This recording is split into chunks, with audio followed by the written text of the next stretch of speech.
I just watched the new Joker, and let me tell you, it is not that bad at all. We are at the cinema about to watch Joker. Last night, I went to the cinema with a good friend of mine, Jason, to watch the new Joker. And to be honest, I haven't even watched the first one, just because I never really got to watch it. Every time I wanted to watch it, something else came in between. So we went there with no expectations at all. Reading the reviews, I'm excited to see how bad it is.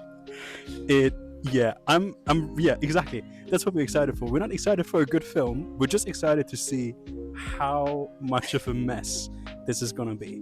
So we arrived in the cinema just like 5 minutes before it starts, and the cinema is empty. There's no one in the room. It's one of the big rooms as well in the cinema here, and we thought, all right, they might just be late, I don't know. But, well, you guessed it, we were the only ones in the room. Reading the reviews leading into it, I was very surprised that there was a film that was rated much worse than Madame Web, which was an absolute flop when it came out. And then thinking that the first one was apparently really good, and I've only seen a few scenes, but I really like Joaquin Phoenix anyways, and I still think he's a great Joker. But yeah, the first review I read was, is this a musical? I read the review and I thought, there's no way Joker could be a musical. Why would it be a musical? Where does this come from? What is the connection to the musical? Well, surprise, surprise. I think there's about 15 songs that they sing in the film. And that's one of the main reasons why people didn't like it. Now, I love musicals. I do. And, well, I don't think it was as bad as people make it out to be. However, it wasn't that great either. I just took the time to write a few notes down every now and then when I had a thought coming up. Now, first of all, Joaquin Phoenix, we all know he's a great actor. He's very good. I loved him when I watched Gladiator ages ago, and you just knew this guy knows how to turn an audience against him. I mean, his character in The Gladiator is just played so beautifully, and I really like that. So I knew going into it, he's a good actor, and he would have what it takes to play the Joker pretty well.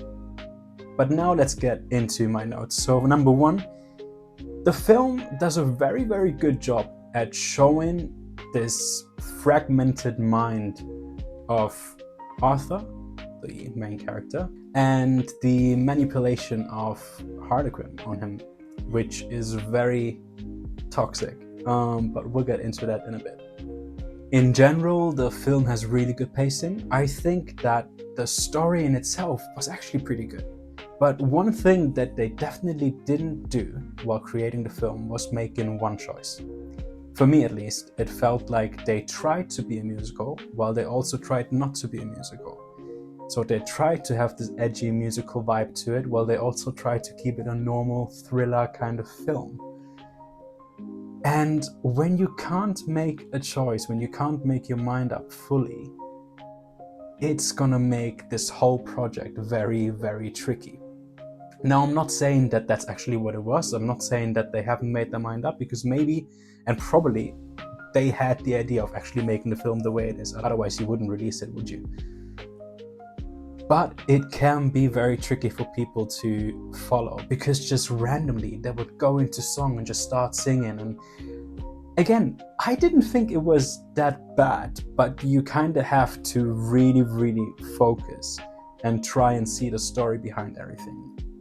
I have to admit though that as much as I think it was a nice idea, I didn't see any reason for why they turned into song every now and then. There's literally one single scene in the film that would kind of validate all the musical scenes afterwards. Because usually, either you have a film starting out straight away, you know it's going to be a musical, or you have a film starting out where you don't know it's going to be a musical, and there's going to be something happening that validates the rest of the film turning into musical. At least for me, there has to be a reason, there has to be a logical reason, a storyline that kind of fits it, but I didn't really see that in the film. As I said, there was one scene that would kind of possibly be a reason for that, and that's it.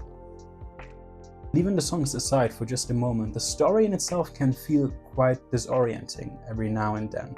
But I do think that that's a good thing, because you can tell quite obviously that Arthur does have some struggles going on in his mind, and the chaotic and slightly disorienting story, I think, just builds that up very, very nicely. And then you have the influence of Lady Gaga, which just adds to that.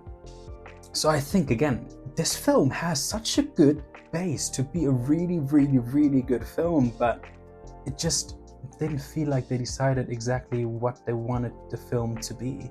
The cinematography and the scenery is beautiful. How they play with the colors and the way they place the colors in the scene, they just build the scene, is amazing. It looks really, really cool. There's a few scenes that I really, really, really enjoyed. So the whole vibe of the looks is great. The whole film, in a sense, feels a bit like a dream that the Joker might be having, which I don't know if it's gonna make sense to you. But while I was watching it, I was thinking like, oh yeah, I wouldn't be too surprised if at the end we just see the Joker wake up in bed and he just dreamt the whole thing. But again, this film is everything and nothing. It's trying to balance in between two quite opposite genres. And if it had chosen one side, I think it would have been fantastic. Let's dive a bit deeper into the film, and from now there's going to be some major spoilers, so if you haven't seen it and you want to watch it, probably just stop watching here. Ready? Okay. Now we all know, apparently, Arthur wasn't the Joker, he wasn't the real Joker. And this was probably the biggest point I've seen in reviews where people were just going mental. Where they were just thinking like, why would you build a story up like this? Hype it up, hype it up, hype it up, and then ultimately end up killing off the main character and saying, oh, sorry, he wasn't the real Joker. What's the point? But then again, it can turn into a great story. It's an interesting idea. But to make this work, you have to have the actual Joker, who we see at the end. You have to give him a bigger part in the film. And they could have done so much with it. Because imagine Arthur being in between Harlequin, who's super manipulative and toxic, and then the actual Joker, who we all know is probably the most manipulative character in comics. It could have been such a great story of Arthur being just torn in between these two, whilst the actual Joker was seeing him as an idol and just kind of taking him as an influence, as an idea of the character and the persona that he's gonna grow into. But they didn't do that. They showed this guy, the actual Joker.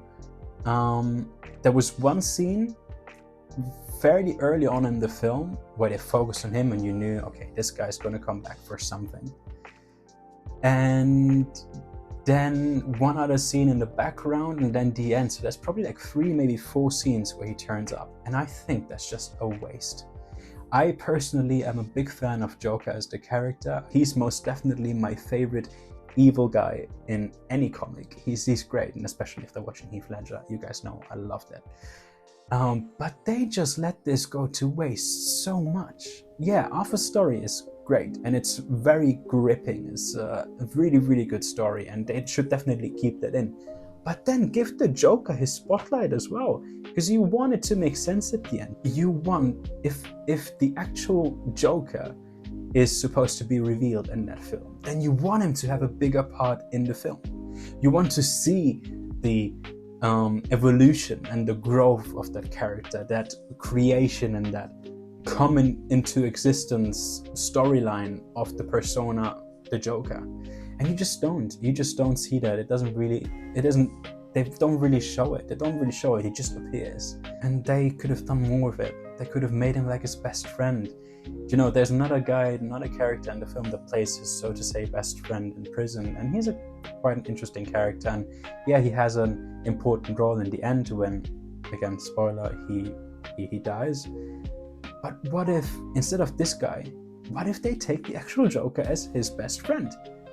And this guy would then follow Arthur along and then get to know Arthur, get to know the Joker persona that he's trying to create, or that he's kind of having stuck in his mind. Because the way they bring across his mental issues, so to say, is very well done. I think that's very well done.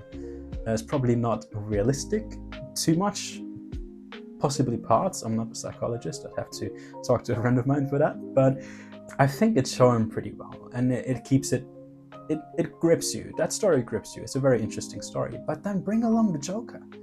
Let him follow Arthur's story closer. Like, let him grow with him, and just make more of it. Just use it. You have such an arsenal of story with the Joker, and they didn't use it. They didn't use it as much as they could have done, I think. But ultimately, we go back to the biggest point, and that's, is it a musical or not? Now, you either lean into making it a musical or you don't. Personally, I do think it was a pretty good film. It was a pretty good film. I don't feel like I wasted my time or money. I don't necessarily have to watch it again. That's for sure. And I do like when filmmakers try something different. I love that. So I was really happy to see that they tried something different. They tried to make it this edgy musical. But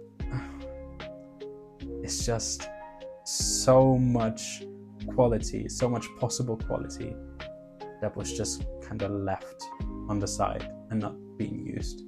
Overall, if you are not too invested in first film, go and watch it. I think you might enjoy it. If you like seeing something different, you will definitely enjoy it. And just try and analyze the film as a standalone film. Then it could be actually very good. Again, I think I rather enjoyed it. Yeah, it takes some time. At the beginning of the film, when they start going into song the first couple times, I was very confused, and I was thinking, this doesn't look great. This doesn't look great. But the longer the film went on, it kind of started making sense, and I tried to analyze the film from a psychological standpoint, I guess, in a way, and it did start to make sense. But yeah. Well, so this is my very short, very quick review of the Joker. If you want to hear more about it, I'm more than happy to dive more into it, and I could actually make it a bit of an interview and get a friend of mine who studied psychology and just try and analyze the character, the persona of the Joker a bit. I think that could be fun. So let me know if you're interested in that, and I'll get that all sorted. But until then, have a great one, and I'll see you soon. Bye-bye. We are now officially the only ones in the room. There's no one else here. Absolutely no one, just us two. This is crazy. Let's see how it goes.